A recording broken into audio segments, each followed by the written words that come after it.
Today on Dr. Phil, she ran away from suburbs to slums. Lonnie, come out here. It's your dad. I need to talk to you. You can't make me leave. I'm done. Their daughter needs help. She was arrested for heroin. Did you bail her out?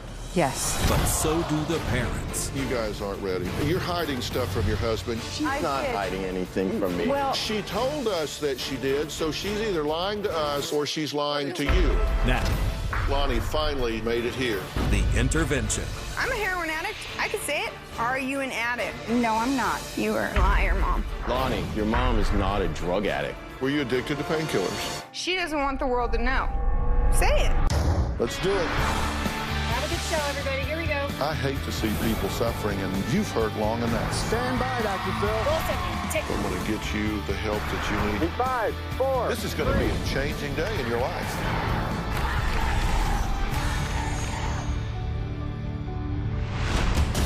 All right, I'm pulling into the street where she's staying at. Turn the light off. It's actually not even on the GPS.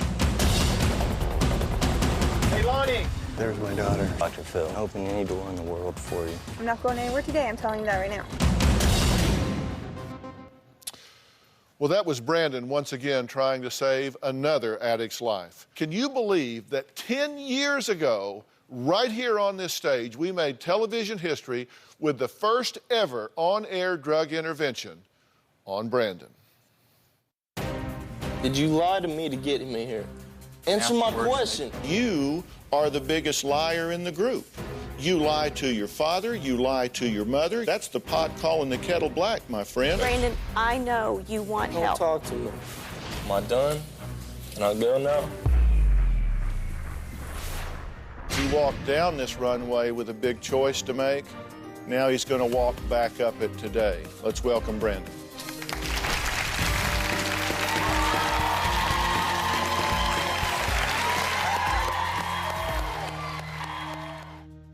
Well, Brandon is now 7 years sober and has been paying it forward ever since. He partnered with his mother, Debbie, and together they have performed hundreds of interventions all across the nation. Take a look at some of their toughest cases. Oh my gosh, what the f? Why do you think we're here? Tell me. We're all gonna run in there behind her. JL, hold on. We went in, attempted to intervene on JL, and she went into a full-blown meth psychosis rage. You don't even know me. No, I don't know. So then how are you gonna sit here and tell me I'm out of my mind? Because I've been where you're at. I don't care about your life and your sad sob story, and I don't even want you here. Get off of me! Call 911. Say hello to Debbie and Brandon. They are here with me now.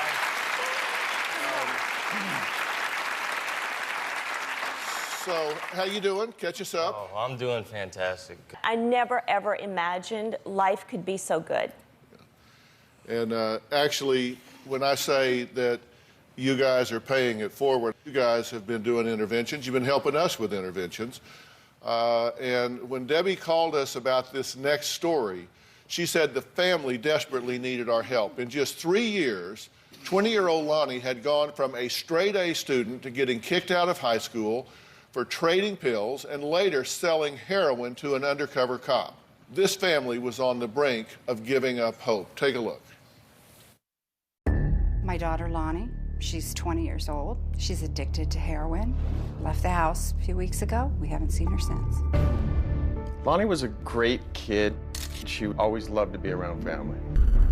When she was in 8th grade, her grandfather died. They were very, very close. That was the major turning point. She was more withdrawn and began experimenting with drugs. When she was a sophomore, she was expelled for having narcotics on her. She had Norcos, which she took from Grandma. In 12th grade, she was high all the time. I would talk to her. She was a good liar. I'm not high. I'm not doing anything. I found out later that she was taking ecstasy. I suspected Lonnie doing drugs about 2.5 years ago.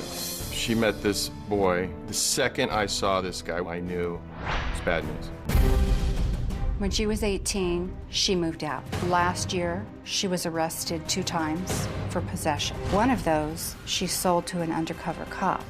Then she moved back home. It continued to get worse. We would find cut-up straws, squares of foil that were very dirty and ashy, and a lot of dark fingerprints on the wall. We've found it in her clothes, under her bed. I'm talking hundreds of pieces of foil. I have another daughter, Lindsay. She's the perfect kid. My sister is toxic. The amount of stress and the feeling of anxiety all the time. I'm mortified to be your sister. I've thought about coming home one day and she died. It's like a really scary feeling that I don't care. I've always felt in the bottom of my heart, there's no hope for this girl.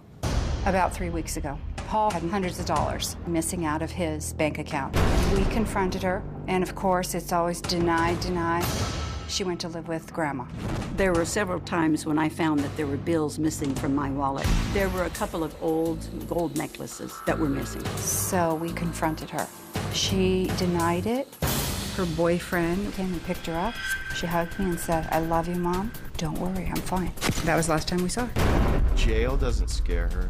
Death doesn't scare her. I'm numb. I don't even want to look at her. She doesn't want to get clean. She likes heroin. How is it that you have a daughter that is a heroin addict, 2 felonies pending, hanging out with druggies? How did we get in this situation?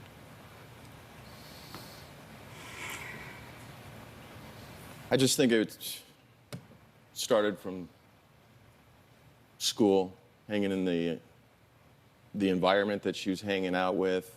She wanted to be on the outside and just be around terrible environment. Kids that had no direction, no goals. But why? I think she has a very low self-esteem. Why?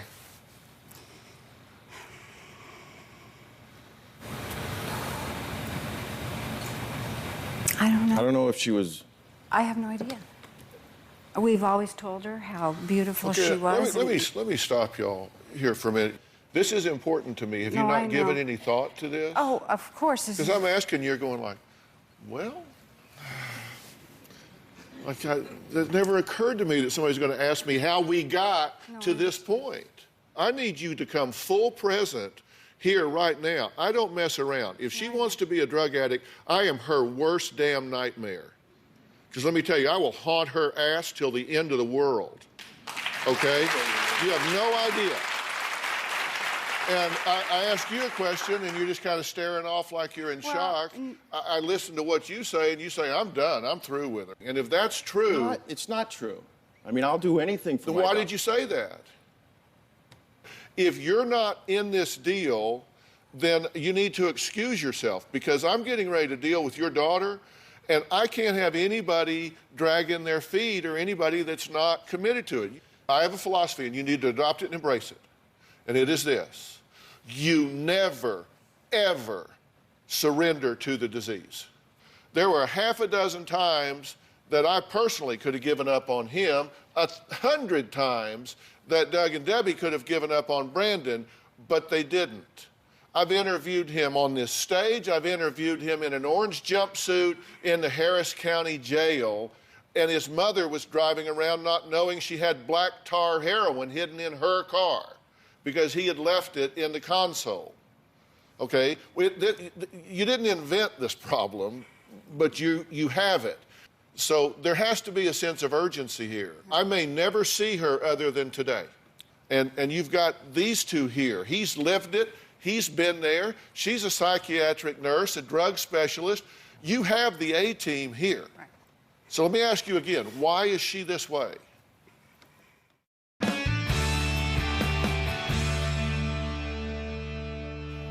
So let me ask you again, why is she this way? I think this has been a lifelong coming issue. As a child, she was unhappy, never felt good about herself. What'd you do about that? Oh, I took her to psychiatrists, What therapists. did they do about it? I had her evaluated. They were never able to peel back anything significant to get her to change or realize that she's a beautiful person. A lot of her problems are, it's hereditary. I mean, I grew up where my brother committed suicide when he was 18 years old. Yeah, I'm very sorry for your loss about that. Thank you. Thank you. Our family has multi-generational mental problems. I really feel that Paul has never dealt with this death of his brother. My brother had a mental imbalance. In 1983, my brother committed suicide. He did it in his car, asphyxiation.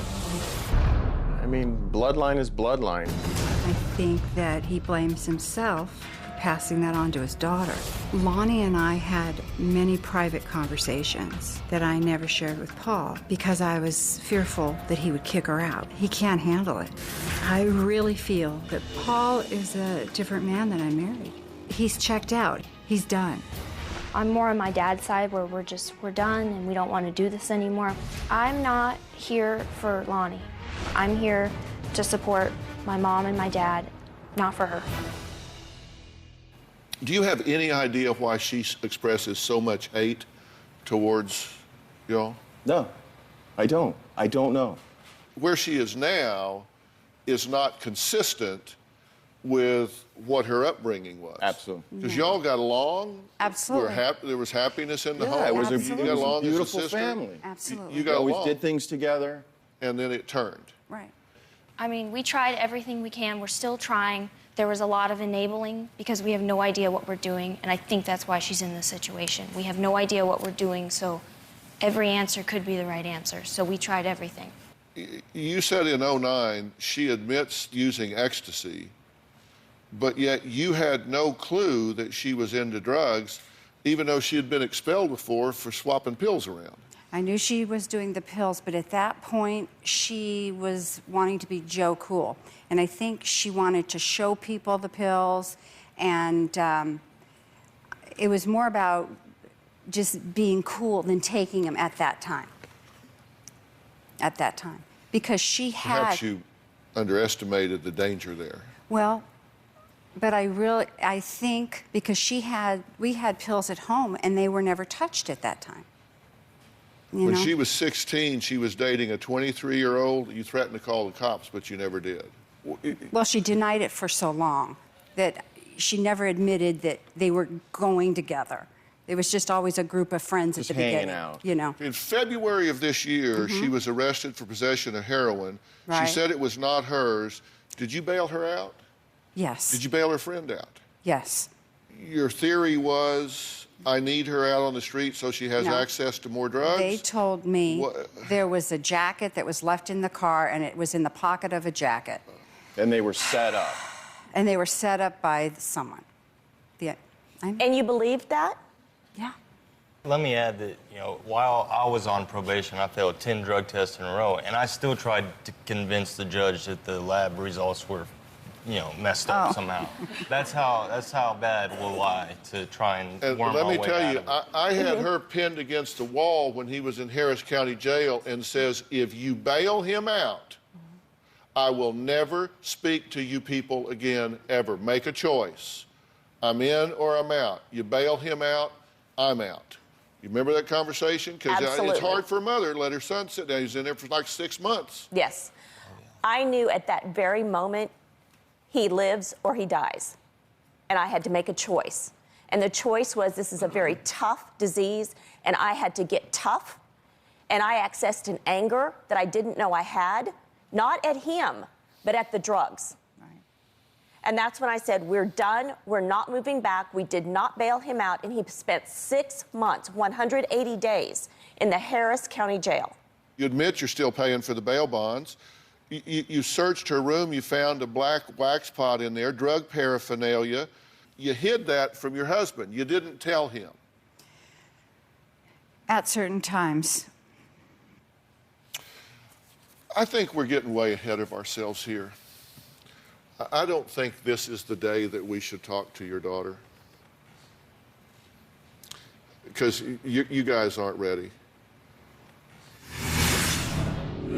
You're hiding stuff from your husband. You damn well know it. She's not hiding anything from me. Well, you're defending her, saying, no, she's not hiding anything from me. Yes, she is.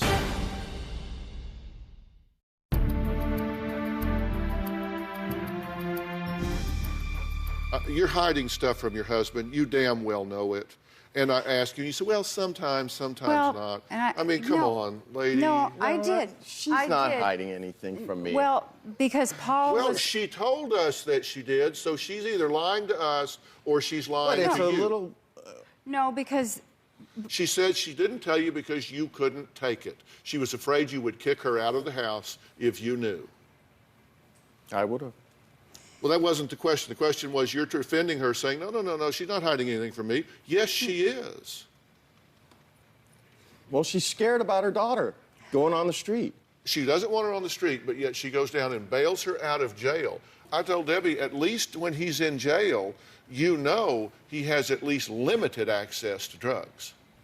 But she did come back home with us. She was living with us, and we were able to monitor her more. That saved my life. How many times did your mom bail you out? Once or twice before. Well, that's where we are. Dr. Phil. Yeah. You don't want to see your kid in jail. Guys, I'm just saying, we got to all be in this together. You say, hey, it's okay that I took her out of jail because I came home and monitored her. After that, she sold heroin to an undercover cop. Were you there with her? No. So obviously you can't monitor. Look, here's the reason I'm saying this. If you're going to believe her because you desperately want to, then you're going to undermine anything and everything that I might do, that a treatment center might do. This girl doesn't need to go to rehab. She needs to be in a dual diagnostic center, a dual treatment center, where they deal with the psychological issues that drive this. And that is a serious swing at the ball here. And let me tell you, if y'all sabotage it, not intentionally, but you're making some really bad decisions, and when I'm pointing them out to you, you're saying, well, no, sort of, kind of, well, maybe. Oh, she didn't lie to me. Yes, I did. Well, sometimes I did. Sometimes I... It's like, seriously? No, I didn't know what to do. I had no one to talk to. But you do now. You're here now. But so that's I'm just why saying at that time. I'm trying to really cut We're through at the our chase last here. resort, Doctor. It's been years I understand, of this. but you have to stop leaning on your own understanding and listen to professionals here. Do you see my point? Yeah, I understand. I got you. You guys are. She's saying I hid stuff from him. No, she didn't. Yes, I did. No, she didn't. You don't know because she hid it from you. How can you know? Yeah. Right. You are enabling your daughter by hiding her pathology from your husband. How old are you? 18. 18. You have a child on the end of the row saying, "Been a lot of enabling going on here." Hell, she gets it. She's just 18. I know. Right? This girl I know. can be dead tomorrow. I know. And she hates you people. I know. That's what she says. I know. She doesn't really, but that's what she says. Because she's trying to drive you away because she wants to remove every obstacle she can that's between her and drugs. I mean, we saw her standing there in a sweatshirt and jeans, filthy. Look at her. That's not the beautiful girl that y'all raised. I'm concerned that you're not ready. And we're going to blow an opportunity if we go in it half prepared. Because let me tell you what I am going to say to her at some point. You either do what I'm telling you need to do, or my advice to your parents is to stalk you until you can get busted and violated on a third felony and put in prison for years. Because I would rather have your daughter in jail than have her dead in a gutter week after next. She's not going to like me, and I don't care. I'm not here to make a friend. I'm here to save a life. We're playing hardball here because she's a hard case. She's a heroin addict. So you're in or you're out. Hardball. Hardball. I know. My agenda is we get her off the street, we get her help, or we get her locked up where she can't kill herself. That's what we want. Fine. Lonnie's addiction is not only destroying her, it's tearing apart her parents' marriage, as you can see. It's disrupting the family life. Lonnie was missing for 3 weeks, and just days ago, her mother, Lynn, and Marilee went in search of her. What they found is why I am so concerned. This is where Lonnie is, right here. There's 3 or 4 or 5 other houses that these druggies bounce to. Go get her! I just want to talk to her for 2 minutes. The cops are coming.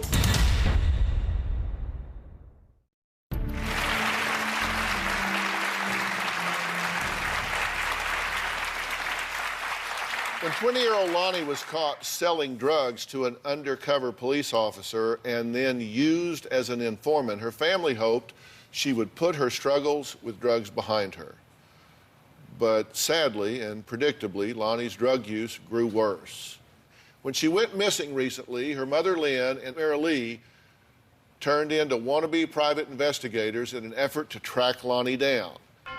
My life has been a constant private eye session. I have not spoke to my daughter in 2 weeks. She's alone out there. Mary Lee is my cousin, and she has gone through a lot of these struggles with me. Lonnie's the worst I've ever seen her. I know that she's going to die if we don't get her help. This is the road right here that they told us that we needed to go on. This idiot we thought was maybe actually trying to possibly help her out. Dennis on a wild goose chase. She's alone in the trailer. We're getting close. We're approximately 2 minutes from the dirt road. This is where Lonnie is, right here. There's 3 or 4 or 5 other houses that these druggies bounce to. If he doesn't produce her and the cops come, get ready. Because someone's going to jail. We have a missing person. We're waiting for the police. As far as we're concerned, Lonnie's missing. Go get her! I just want to talk to her for 2 minutes. The cops are coming. Come here, Lonnie, honey. I just want to talk to you. Talk. Okay, Lonnie, I need to take you to till you get help. No, you don't. I'm fine.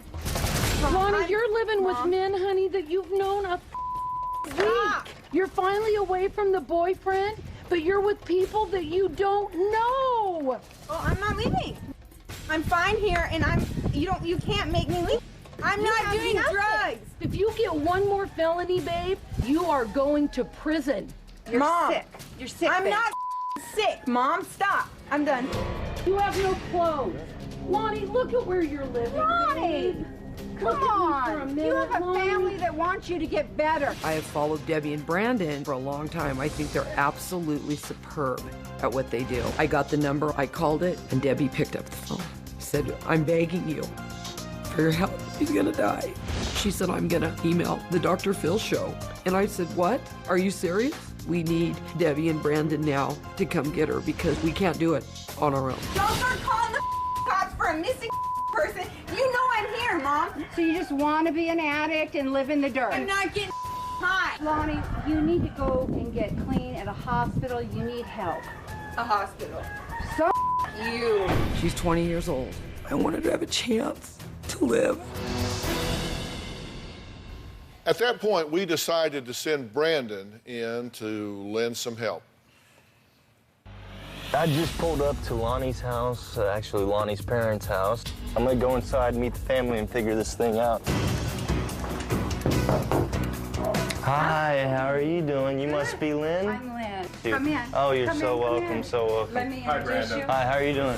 Why don't you guys, go ahead and give me a little info about this place that she's been staying at. This area has no street signs, no paved roads. It's dirt and trailers. It's a desolate, dark road. She's known these men for 8 days. Let me stop you here. 8 days. Strangers. We have no idea. They're 40 and 50. Oh my God, they're like half kids. She's 20. Yes. But you did get to see her and talk to her for a little You're bit. the best. It's a good thing that you guys did reach out. Let's go check this place out. Yeah, we need to go about a half mile down the road. Okay. All right, I'm pulling into the street where she's staying at. Turn the light off real quick so they don't spot us. So we're right up here on the left, that wood color fence. That's it. Oh, there's a camera on the side of that house right there, like a security camera. Hopefully it's not as bad as we think and we can get her out and get her help. Well, after Brandon spent the night surveilling the area, the family convened the next morning to devise a plan with Brandon and his mother, Debbie. I'm Debbie. Hi, Debbie. I'm Lynn. And this is Mary Lee. Why are we here? She's probably going to die if we don't get to her ASAP. We've got to go in and extract her out of that compound to give her a chance. She can only get out of the trailer right here or right here. We should probably go to this direction first. Okay, so we've got a plan together. Everybody knows what we're gonna do. If any one of you feel in danger, calmly call 911. We are going to get her to LA to talk to Dr. Phil. Well, the next day, they did it. They headed to the trailer park at the end of a dusty road. All right, right now, we're on our way out to the compound, ready to do this extraction. I'm with Paul and Sam, and we're gonna go get his daughter out of this compound. I'm beyond nervousness right now. I'm just ready to do this plan. This is the entrance to the compound where all the trailers are. They've got, blinds up and stuff over their windows.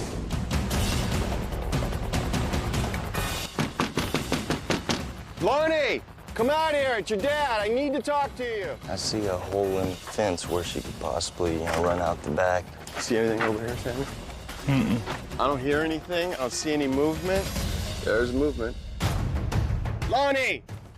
Oh, they nailed this shut. There's people in there, no doubt. Hey, is Lonnie in there? I'm her father, and I need to see Lonnie right now. Lonnie was here. Lonnie's here. 2 people did come out of the residence and said that, Lonnie's not here. They don't know who Lonnie is. They've never seen Lonnie. I'm not convinced that she's not inside hiding. I still think she might be inside there. I can hear her. She's in there. I haven't seen my daughter in... I'm worried sick about her. So she's not here, but you just found out she doesn't want to talk to us. There's a guy whose nickname is He just came out of the trailer and admitted that he does know where Lonnie is, and she is inside the trailer.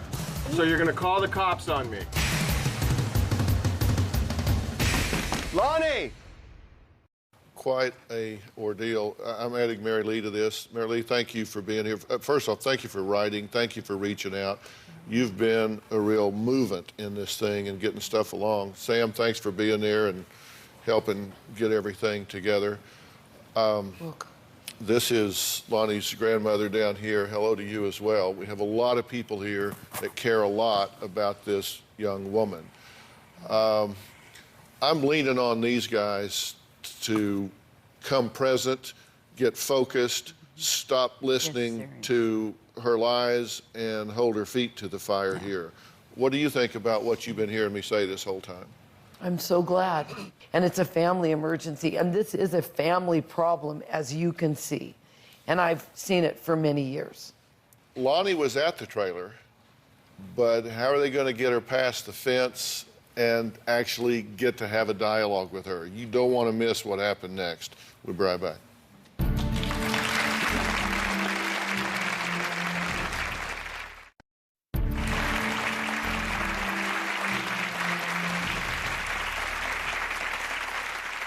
Lynn and Paul have been trying for years to help their daughter Lonnie beat their addiction to drugs. And like so many parents, they have a lot more love than they do knowledge about what to do. If you've ever been in that world, it is hard. When they kicked her out 3 weeks ago, they never imagined they'd find themselves in the middle of some trailer park at the end of a dusty road far from the beautiful LA suburb that she grew up in. Now, with Brandon and Debbie's help, the family devised a plan to try to get to her. They just learned that a man that Lonnie was indeed hiding out with was in that trailer. He threatened to call the cops on them. Boy, that's when I wish I'd have been there. You better believe he would have met some cops and met them in a hurry. But did he? Did. Let's see what happened next. I have a team in place. Paul is talking to the police officer right now, and he has agreed to finally help us get Lonnie out of here.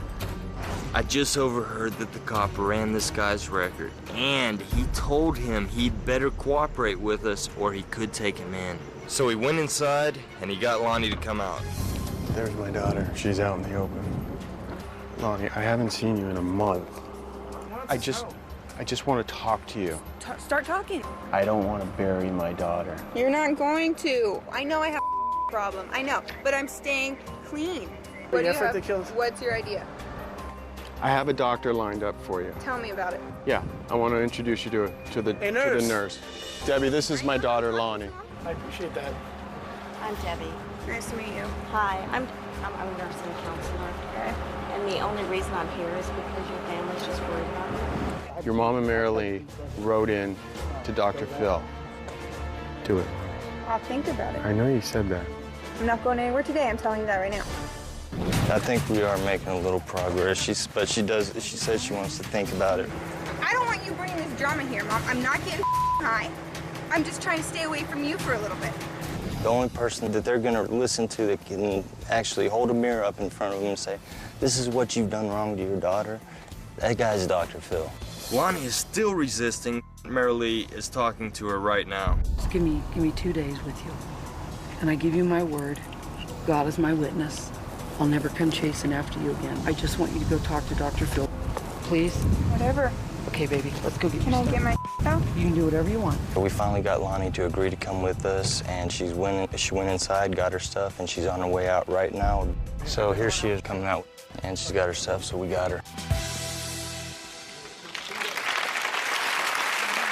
It took 2 days. Family members, Brandon, and 2 police officers, but Lonnie finally made it here. So, Lonnie, please join us. How you doing? Dr. Phil, how are you? Seat right here. You know why these people are clapping when you walk out? No. I think they recognize that it took some real courage on your part to do that. And I'm glad that you're here. How do you feel about being here? I'm all right.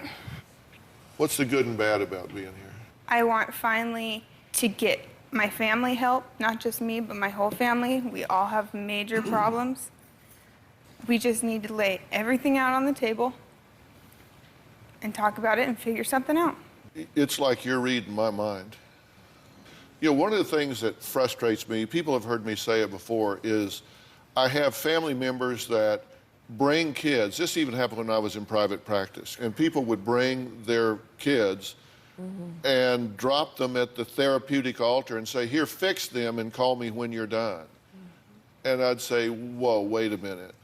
Come in and set your ass down, because kids don't get into these issues in a vacuum. It doesn't happen in a vacuum. And you are exactly right. You are reading my mind. I agree with you 100%. You have serious problems. You are making some serious bad decisions, and this is a family problem. I have had some very hard conversations with your parents already, and they probably don't like me very much right now, because I kind of been chewing their ass That's okay. about what they've done and haven't done. What I've not done is questioned whether they loved you and whether their intention was good.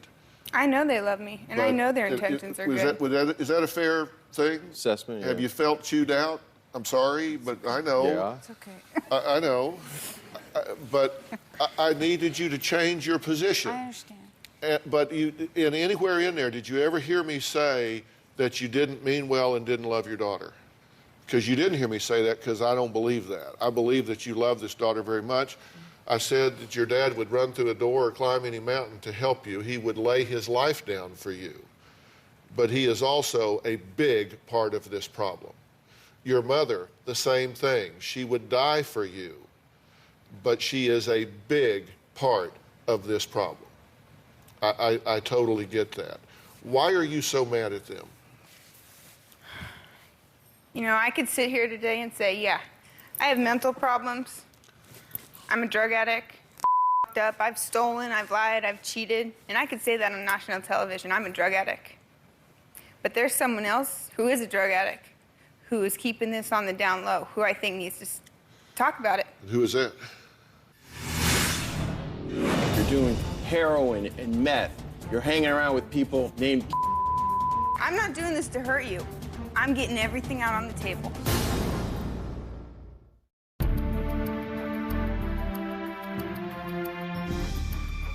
There's someone else who is a drug addict, who is keeping this on the down low, who I think needs to talk about it. Who is that? Do you want to talk about it, or you want me to? It needs to get out there. It's a major problem. A couple years after my sister was born, my mom was addicted to Norcos, up to 30 a day. Don't start. She got on Suboxone to get off of him. She's still taking Suboxone. No, I'm not. No, I'm not. Stop. Hey, I grew up in the 80s. I'll admit, you know how they say if you remember the 80s, you weren't there? I don't remember much of the 80s. I was, I experimented. I have been very honest with my children. Very honest. Does Both Lindsay of them. know? I've Does been Lindsay honest know with that- her. Lonnie, your mom is not a drug addict. She had a drug problem. You're doing heroin and meth. You're hanging around with people named living in scum. Lonnie, I have been taking. Did you have a drug Prozac problem? and Xanax. Yeah, I know, Lon. Were you taking up to 30 Norcos a day? What are you talking about, Hold on, Paul. She's having a conversation with her mother. Let's let them have it. Be honest. Be honest. I have taken painkillers, yes. Did you have a problem? I don't think Were it was you a problem. addicted? No. Are you an addict? No, I'm not. I'm not. You are a liar, Mom. I'm not. Like I said. So your point is that she has had a history of abusing prescription drugs for sure. When I moved back home, I was on heroin and I wasn't feeling good. And I said, I don't feel good. And she said, I know how you feel. I know what you're going through. And I said, no, you don't. And she pulled me aside and said, listen, your sister doesn't know. Your family doesn't know. Your dad doesn't know the extent of it. I was addicted to painkillers your whole childhood, up to 30 Norcos a day. So she knows what detox feels like. She doesn't want the world to know. Okay, well, did you have that conversation? And no, before you answer, this isn't an essay question. Right. You either had the conversation or you didn't. We had the conversation. Okay, so she acknowledges that. So you're an addict. You had a drug problem. I admitted to you that I have the same brain as you, that I feel the same way. When I take a painkiller, I know how you feel. 30 Norcos a day? Say it. I'm a heroin addict. I can say it. Man up and own your shit. All right.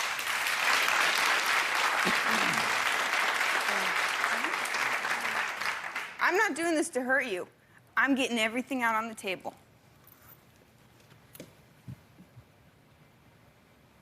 I understand. I understand what you're saying. Were you addicted to painkillers? For an amount of time, yeah. Okay, and you had to use Suboxone to get off to get off of them. Right. Okay, so next, what else did you want on the table? That was just a major thing for me because, all the attention's on me for being the drug addict, but then you're in the closet. You had your addiction, but no one knew. You were normal. Now they do. Yeah. What else do you want to talk about?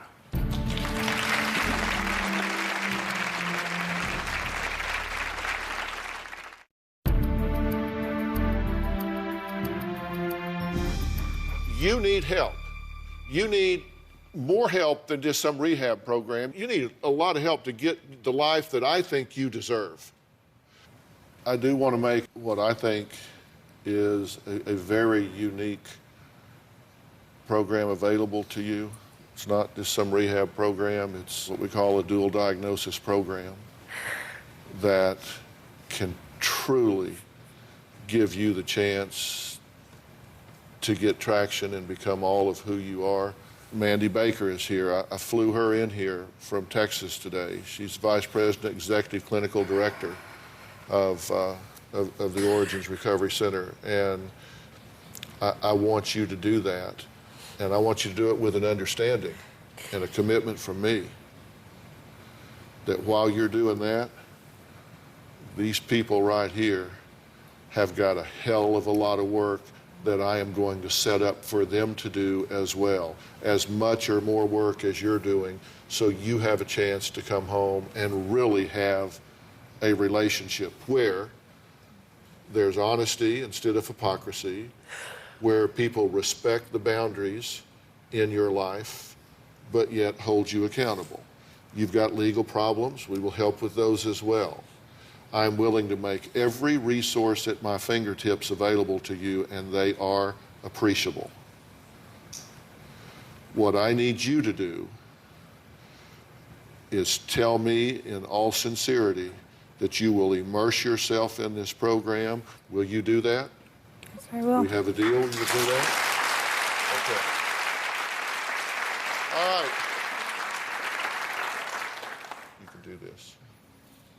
I want to thank this family for being here today. You know, it's not easy sometimes to come air things out on national television, but it is a teaching tool for everybody involved. A special thanks to Debbie and Brandon from VIP Recovery. Link on our website to find these good folks. Also, special thanks to Mandy Baker from Origins. Mandy, thank you so much for being here. Brandon? Hey. Thanks, buddy. You're welcome. Thank you. Bye-bye, guys. Sam, appreciate it, man.